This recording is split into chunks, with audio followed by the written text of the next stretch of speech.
Hello friends, welcome back to my channel. मैं स्नेहा। आज मैं आपसे अपने प्लास्टिक पॉट्स के बारे में बात करने वाली हूँ कि जब हम प्लास्टिक के पॉट्स में प्लांट लगाते हैं तो हमें कौन कौन सी सावधानियाँ रखनी चाहिए और प्लांट को किस तरह से लगाना चाहिए। तो वही सब चीज़ मैं आपके साथ वही बातें शेयर करने वाली हूँ। तो वीडियो को पूरा देखिए और वीडियो अगर अच्छा लगे तो वीडियो को लाइक, शेयर और कमेंट ज़रूर करिए। और मेरे चैनल पर नए हैं तो सब्सक्राइब भी कर लीजिए और प्लीज़ बेल आइकन को भी प्रेस कर दीजिए ताकि आपको मेरी आने वाली वीडियो की नोटिफिकेशन मिलती रहे।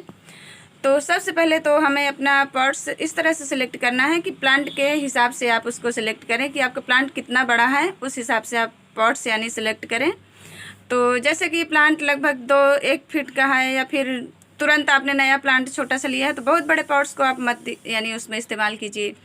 छोटा पॉट्स लीजिए जिसमें आपका प्लांट अच्छे से सर्वाइव करेगा। और जो सबसे बहुत ही ज़रूरी बात होती है वो होता है उसका ड्रेनेज। तो ये देखिए, मैं अपने जितने भी इंडोर प्लांट्स लगाती हूँ आप देख सकते हैं। ये देखिए मेरा सफलेरा का प्लांट है और ये लगभग 1 साल से इसी प्लांट में लगा हुआ है। और सिर्फ इसकी मैंने एक वीडियो बनाया था, उसमें मैंने इसको 8 इंच बताया था, मुझे लगा था 8 इंच का है, लेकिन ये सिर्फ 6 इंच के पॉट्स हैं। जितने भी मेरे प्लांट हैं, इतने बड़े बड़े से प्लांट लगे हुए हैं, उनकी लंबाई सिर्फ 6 इंच है। ये देख सकते हैं आप, ये देखिए ये सिर्फ 6 इंच है। 6 इंच और थोड़ा सा 1 अंगुल, और ये इतनी ज़्यादा यानी। और मेरे बड़े से बड़े छोटे छोटे यानी प्लांट इन्हीं पॉट्स में लगे हुए हैं। तो मैं जितने भी अपने गार्डन मैंने आपको दिखाया है, मेरे क्रोटन के बहुत सारे प्लांट लगे हैं। ये देखिए पिपरोमिया का प्लांट है, ये भी 6 इंच का ही पॉट्स है। ये मेरे क्रोटन, और क्रोटन की आप हाइट भी देख लीजिए और प्लांट भी देख लीजिए कितना ज़्यादा हेल्दी है प्लांट, और सिर्फ छोटे छोटे इन्हीं पॉट्स में लगे हुए हैं। तो आपको सबसे पहले यही सिलेक्ट करना है कि आप बहुत बड़ा पॉट ना लें, प्लांट के हिसाब से लें। प्लांट छोटा है तो आप छोटा पॉट्स ही यूज करें। अब देखिए मेरा प्लांट ये लगभग 2-1.5 साल का हो चुका है। मैंने इसको कटिंग से ग्रो किया था और इसमें मैंने फिर इसको रीपॉट कर दिया था। तो ये 1.5 साल से लगभग 1 साल से ज़्यादा हो गया इसको इस प्लांटर में लगे हुए। तो बहुत अच्छे से ये चल रहा है। और अभी देखिए अब इसकी रूट्स भी ऊपर तक आने लगी हैं। तो मैं अभी इसको कम से कम 1 साल अभी इसको इसी में रहने दूँगी। उसके बाद मैं देखती हूँ अगर और बड़ा होता है प्लांट तो फिर मैं इसको दूसरे प्लांटर में शिफ्ट करूँगी, नहीं तो मैं इसी में लगे रहने दूँगी। और ये प्लांट तो मेरा सिर्फ 3 इंच के पॉट में लगा था अभी कुछ दिन पहले तक, मैंने इसको अभी इसमें शिफ्ट किया हुआ है। तो सबसे पहले जो हमको ध्यान रखना है वो इसके नीचे के जो होल्स होते हैं। अब 1-2 होल्स बना लेते हैं और प्लांट को लगा देते हैं। तो जब प्लास्टिक पॉट्स में क्या होता है, पानी बहुत ज़्यादा स्टोर हो जाता है। तो आप जब इतने सारे होल्स बनाएंगे, ये देखिए कम से कम 10, 12, 15 होल्स आप बना लीजिए। जितना बड़ा आपका पॉट्स है उसी के हिसाब से पूरा जो उसका ये तला होता है उसमें आप थोड़ी थोड़ी दूरी पर खूब सारे होल्स बनाइए। तो क्या होगा इससे, बिल्कुल जब भी हम पानी डालेंगे तो पानी बिल्कुल रुकेगा नहीं आपके प्लांट में। जब पानी रुकेगा नहीं तो यानी कि प्लांट ख़राब होने का फिर कोई चांस नहीं होता है। और इसके नीचे लगभग 1 लेयर आप जो रेत से छनने वाली बजरी होती है उसको बिछा दीजिए, और उसके ऊपर आप चाहे तो कॉटन का कपड़ा भी लगा सकते हैं। तो इस तरह से इसके ड्रेनेज को कवर करके और तब फिर आप प्लांट लगाइए, तो आपका प्लांट कभी भी ख़राब नहीं होगा। और मेरे लगभग ये देखिए पिपरोमिया का प्लांट है, इसको लाए मुझे लगभग 20 या 25 दिन हो रहे होंगे इस प्लांट को, और मैंने इसमें लगाया है। उसके बाद मैंने इसको पानी उसी दिन दिया था जिस दिन मैंने इसको रिपोर्ट किया था। उसके बाद मैंने अभी कल इसको पानी दिया है। अभी देखिए इसकी मिट्टी गीली है क्योंकि कल मैंने इसमें पानी दिया है। ये देखिए इस तरह से ये थोड़ी सी गीली है, लेकिन पानी पूरा ड्रेन आउट हो चुका है इसका। तो ये चीज़ बहुत ही ध्यान देने लायक है वाली है। यानी आप प्लांटर पहले चूज करिए, आपको किस हिसाब से प्लांट यानी लगाना है उसके साइज के हिसाब से। उसके बाद आप इसके ड्रेनेज होल को अच्छे से बनाइए, खूब सारे होल्स बनाइए। और जो सबसे ज़रूरी चीज़ है वो है इसकी मिट्टी। तो जब आप प्लास्टिक के पॉट्स में प्लांट लगाते हैं तो कम से कम तो 50% आप उसमें सैंड रखिए। 50% नहीं तो 40% तो कम से कम रखिए ही रखिए। मैं तो 50% सैंड रखती हूँ अपने, यानी आप देख सकते हैं मेरे जो प्लांट हैं इनमें सबसे ज़्यादा मात्रा में सैंड ही होती है। और 25% गार्डन की मिट्टी और 25% कंपोस्ट में आप चाहे तो गोबर की खाद रखिए या फिर वर्मी कंपोस्ट रखिए या किचन वेस्ट कंपोस्ट रखिए, जो भी आपको ठीक लगे अवेलेबल हो। और इस तरह से आप इसकी मिट्टी तैयार करिए। मिट्टी या सीमेंट के गमले जो हमारे गार्डन में होते हैं सबसे ज़्यादा बेस्ट होते हैं। सबसे ज़्यादा तो मिट्टी के गमले बेस्ट होते हैं, पर हर जगह क्या होता है मिट्टी और सीमेंट के गमले नहीं मिल पाते, प्लास्टिक के अवेलेबल हो जाते हैं। और आजकल इसका प्रचलन भी बहुत ज़्यादा हो गया है।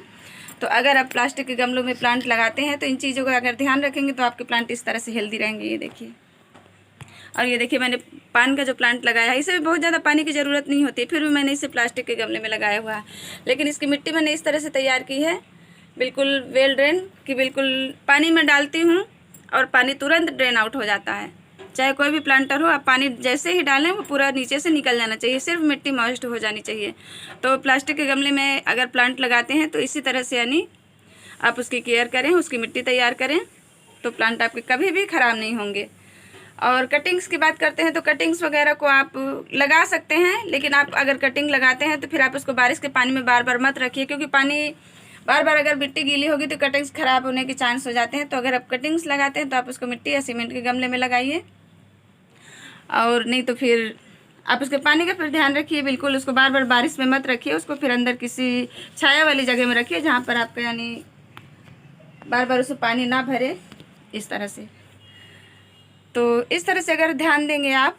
और यहाँ पर देखिए मैंने अभी कल अपनी जो क्रिसेंथेमम की कटिंग्स थी मैंने छोटे छोटे पॉट्स में लगाया है, तो इनमें भी मैं इसी तरह से होल बनाती हूँ, चाहे प्लांटर छोटा हो या बड़ा हो, उसमें आप होल्स खूब सारे बनाइए।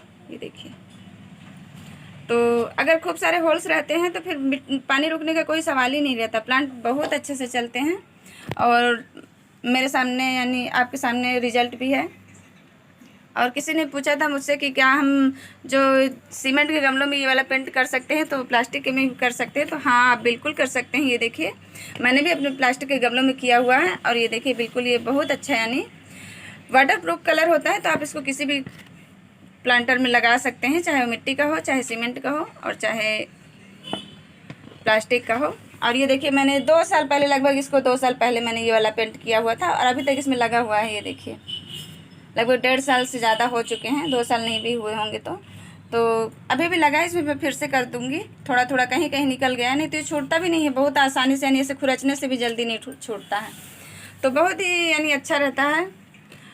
तो इस तरह से आप अगर ध्यान रखेंगे प्लांट अपने यानी प्लांट लगाते समय, तो ये कुछ ज़रूरी चीज़ें हैं जो कि बहुत ही आपको ध्यान रखनी है प्लास्टिक पॉट्स में लगाते समय प्लांट को। और इसके फ़ायदे और नुकसान के बारे में भी बात कर लेते हैं। तो फ़ायदे तो यही होते हैं कि हमको बार बार इसको पानी नहीं देना पड़ता। अगर अभी तो बारिश में आप 15 दिन भी पानी नहीं देंगे इंडोर प्लांट्स को तो कोई दिक्कत नहीं आएगी। अगर आपने फूलों वाले पौधे या फिर आउटडोर प्लांट लगा के रखें तो उनमें आपको पानी देना पड़ेगा, पर पानी आप तभी दीजिए जब आपकी मिट्टी ऊपर की ड्राई लगे। ऐसे सरफेस को आप थोड़ा सा छू कर देख लीजिए। और ये देखिए जैसे ये मिट्टी है मेरी, बहुत अच्छी वेल ड्रेन मिट्टी है, इसको भी सफेरा को भी बहुत ज़्यादा पानी की ज़रूरत नहीं होती। ये देखिए इस तरह से इसकी मिट्टी है, तो थोड़ी सी मॉइस्ट रहनी चाहिए, लेकिन एकदम बिल्कुल गीली गीली मिट्टी नहीं रहनी चाहिए। पर जब आप मिट्टी यानी ऐसी वेल ड्रेन बनाएंगे तो बहुत ज़्यादा सौगी मिट्टी नहीं होगी फिर, तो ये चीज़ आपको बहुत ध्यान देने वाली है। तो यही फ़ायदे होते हैं। मैं तो अपने प्लांटर में कम से कम तो 10 दिन 12 दिन, विंटर में भी है इसी तरह से 10 दिन 12 दिन में पानी देती हूँ। 8 दिन तो कम से कम हो ही जाता है। सब्र में थोड़ी ज़रूरत होती है, 5-6 दिन में लगभग देना पड़ता है। तो ये फ़ायदे हमको होते हैं, बार बार हमको पानी नहीं देना पड़ता। और आप जब लगाते हैं प्लांट तो उसमें तो बहुत ही ध्यान दीजिए, पानी तभी दीजिए जब बिल्कुल ड्राई हो, मिट्टी ऊपर की सूखी लगे आपको, क्योंकि बहुत ज़्यादा रिक्वायरमेंट भी नहीं होती पानी की। ये क्रोटन के प्लांट में मुझे पानी देने की ज़रूरत पड़ती है, क्योंकि प्लांट बड़े बड़े हो गए हैं और इनमें मुझे लगभग 1 से 2 दिन में पानी इनको देना पड़ता है, नहीं तो इनकी मिट्टी सूख जाती है।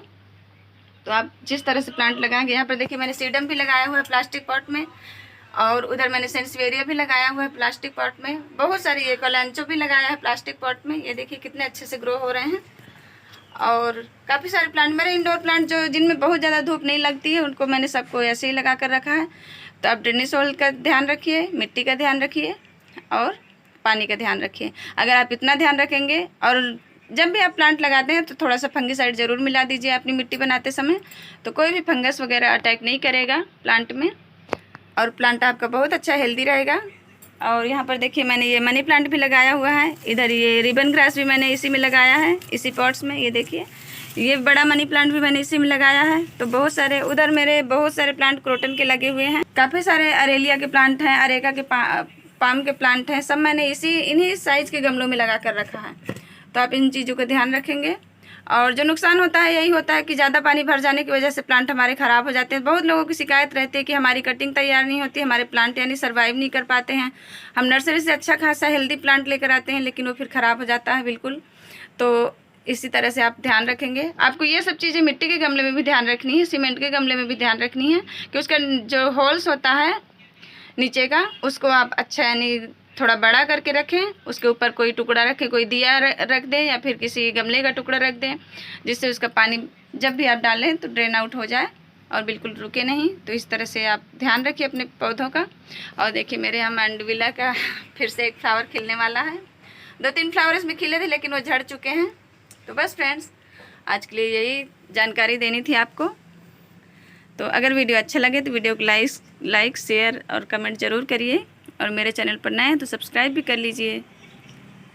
मैं आपको थोड़ा सा अपने फूलों वाले पौधे भी दिखा देती हूँ। ज़्यादा फूल तो नहीं आ रहे क्योंकि अब बारिश से स्टार्ट हो गई हैं, तो फूल बहुत ही कम आ रहे हैं गार्डन में। और ये देखिए, ये प्लांट मेरा हमेशा खिलता रहता है बहुत अच्छे से। देखिए खूब सारे फ्लावर इनमें आते हैं मिनिएचर हिबिस्कस में, और बहुत प्यारा सा कलर है इनका, ये देखिए। और इधर ये सारे हाइब्रिड विनका हैं। तो बस फ्रेंड्स, आज के लिए इतना ही। अगर वीडियो अच्छा लगे तो वीडियो को लाइक शेयर कमेंट ज़रूर करिए। Thank you friends, bye.